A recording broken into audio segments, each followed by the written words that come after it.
1. The sky you never thought about. A Chan meditation. The most important things are unsought. We spend our lives accumulating ideas about who we are. Dreams we have chased down roads that bent and narrowed and eventually led back to where we started. We keep lists of achievements, of wounds, of what we still intend to do before we die. We fill ourselves with intention until there is no room left to breathe. But ask yourself this, quietly, without hurrying toward an answer. What is it that has always been here, before the first thought arrived this morning? Before you remembered your name, your worries, your ambitions, what was already present? It was not something you sought. It was not earned or studied. It was not the fruit of any effort. It simply was. Wide, open, unhurried, like the sky before a single bird crosses it. The most important things in our lives are not what we have thought, dreamed, or done. They are what we have never thought about. The silence beneath every word. The pause inside every breath. The vast, unbothered space that holds everything and needs nothing in return. What you have never thought about has always been thinking of you. The sky does not try to be sky. Walking without arriving. There is a kind of walking that has no destination.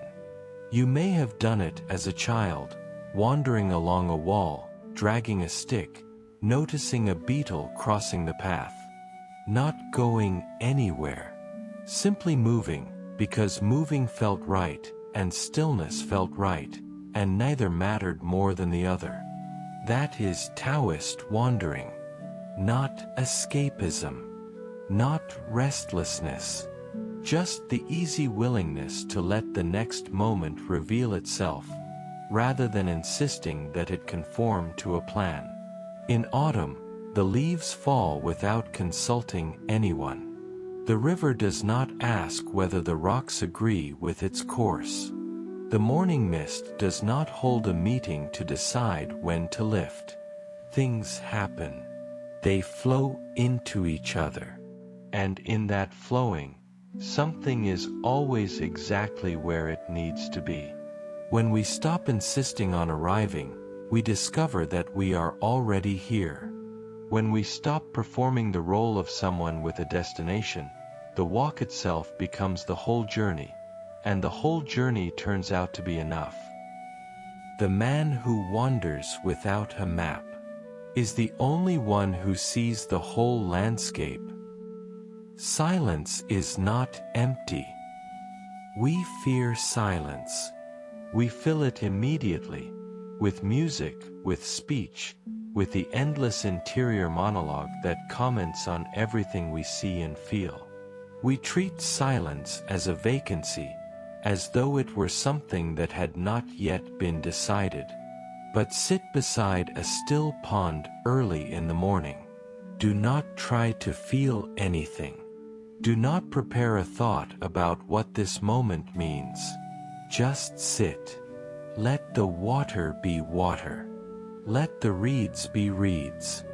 Let the far bank be simply a darker shade of morning. After a while, not because you have tried, but because the noise has settled of its own accord, you will notice that silence is not empty at all. It is full. Full of presence, full of texture, full of a quiet aliveness that thinking had been obscuring all along. The ancient teachers called this stillness, but they did not mean absence. They meant the absence of interference. The sound of rain on bamboo is silence of this kind. The creak of a wooden bridge underfoot.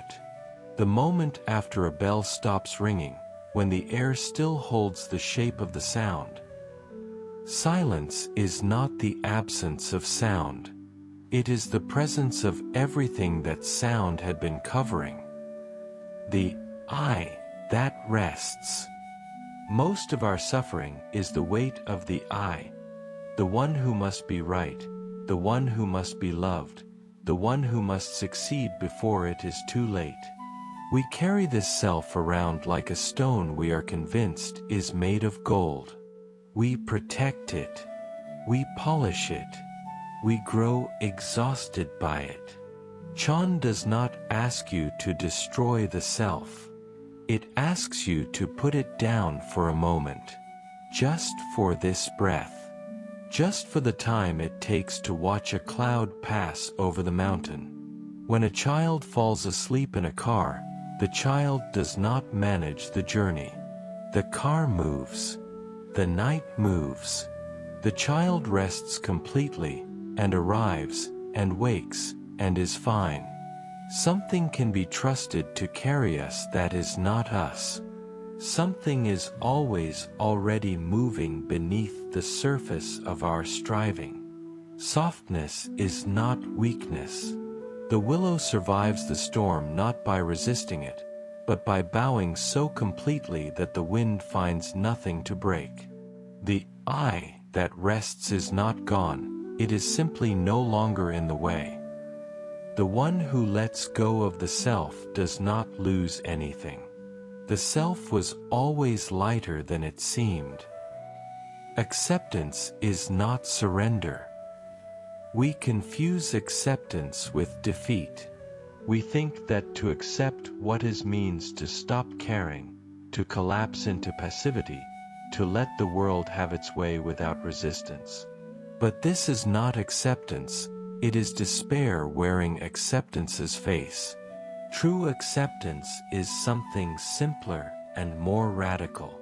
It is to see clearly, to let things be what they are, long enough to understand them, before you decide what, if anything, needs to be done.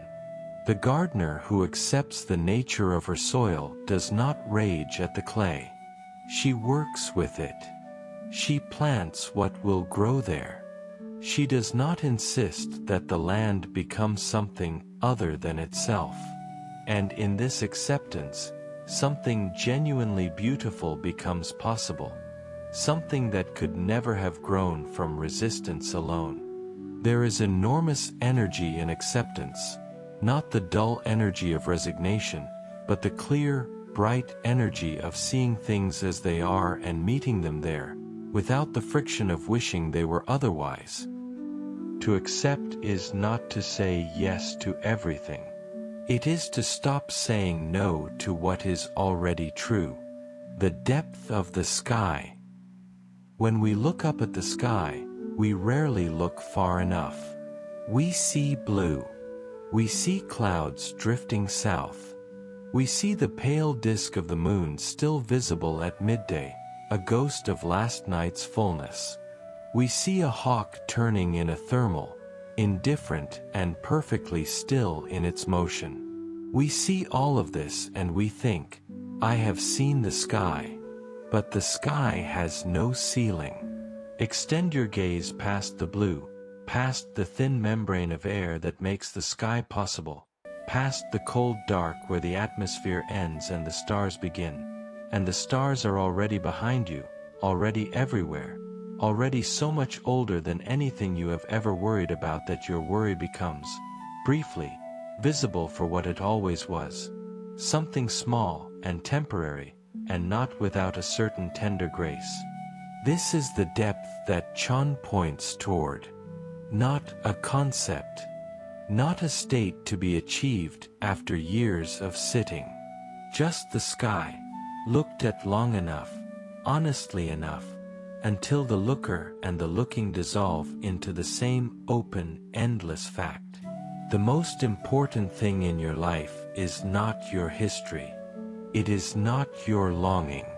It is not even your love, though love comes closer than most. It is this, the vast, unthought, unbounded silence that holds all of it, the love and the longing, the victories and the embarrassments, the mornings and the final morning, and is not diminished by any of it, and asks nothing, and is already here, and has always been here, quiet as the sky between two thoughts. You have never thought about it. That is exactly why it is the most important thing. The sky does not begin above you. It begins where your next thought ends. It has always been waiting there,